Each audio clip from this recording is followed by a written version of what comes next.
Morning, we've made it to Friday. This is June the 12th, 2015. Reading from my utmost for his highest, getting there. From John 1:39 come these words. Master, where dwellest thou? Come and see. Come with me. Where the self-interest sleeps and the real interest awakens. They abode with him that day. That is about all some of us ever do. Then we wake up to actualities. Self-interest arises, and the abiding is past. There is no condition of life in which we cannot abide in Jesus. Thou art Simon, thou shalt be called Cephas. God writes the new name on those places only in our lives where he has erased the pride and self-sufficiency and self-interest. Some of us have the new name in spots only, like spiritual measles. In sections, we look all right. When we have our best spiritual mood on, you would think we were very high-toned saints. But don't look at us when we are not in that mood. The disciple is one who has the new name written all over him. Self-interest and pride and self-sufficiency have been completely erased. Pride is deification of self. And this today, in some of us, is not of the order of the Pharisee, but of the publican. To say, "Oh, I'm no saint," is acceptable to human pride, but it is unconscious blasphemy against God. It literally means that you defy God to make you a saint. I am much too weak and hopeless. I am outside the reach of the atonement. Humility before men may be unconscious blasphemy before God. Why are you not a saint? It is either that you do not want to be a saint, or that you do not believe God can make you one. It would be all right, you say, if God saved you and took you straight to heaven. That is just what he will do. We will come unto him and make our abode with him. Make no conditions. Let Jesus be everything, and he will take you home with him, not only for a day, but forever. God bless that word in our lives today. Yes, we're in the process of balancing, of going from the pride of the Pharisee to the pride of the publican. Father, thank you for bringing us into a humbling position to be able to realize that we can do all things through Christ who strengthens us. At the same time, we can do nothing without him. I wanted to share a hymn, the words written by Henry F. Lyte, L-Y-T-E, 1847. This hymn was written at a time of great sorrow when together we watched, as we did daily, the glories of setting sun. As the golden ray faded, he took some paper and penciled that tune which has gone all over the earth.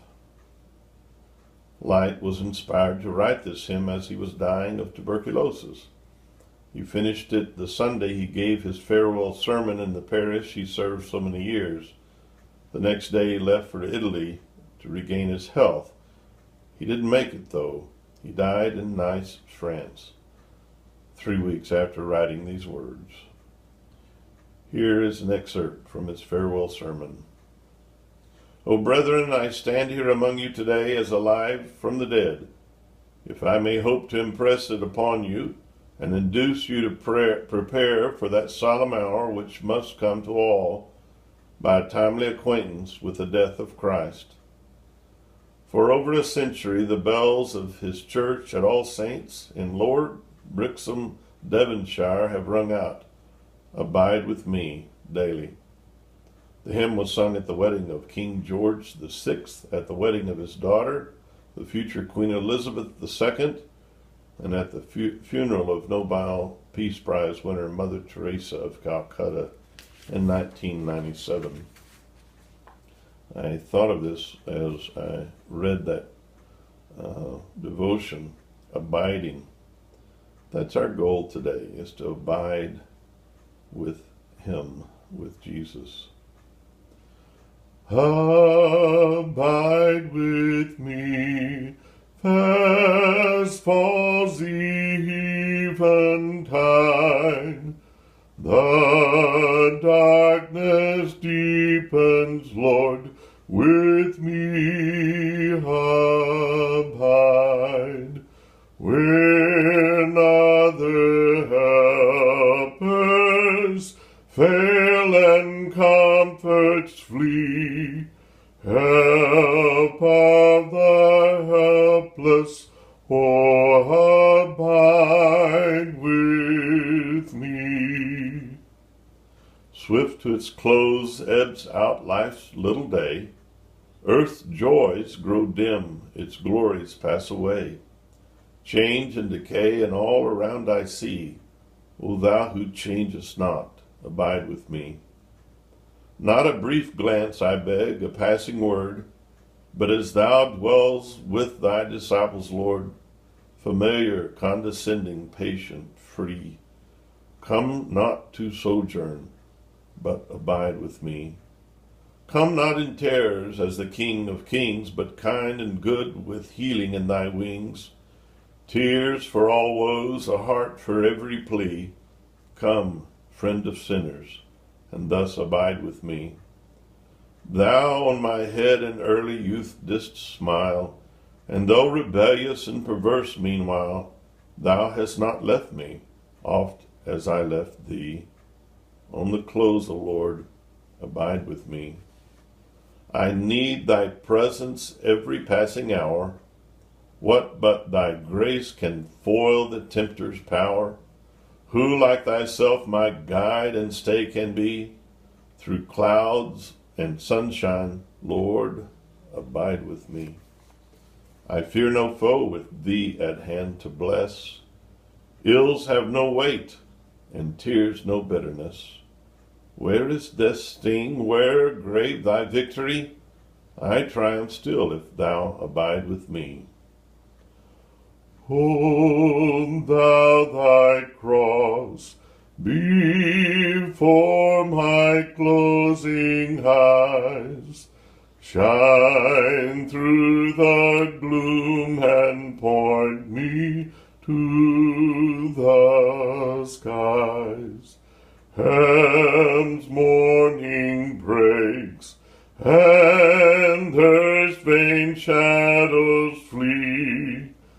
In life, in death, O Lord, abide with me. Had a favorite Sunday school teacher at Sheridan Avenue Methodist in Tulsa. Used to say, when we die, then life begins. In a real way, that's how today is going to be. When you die to yourself, then Christ can live through you. Abide with Him.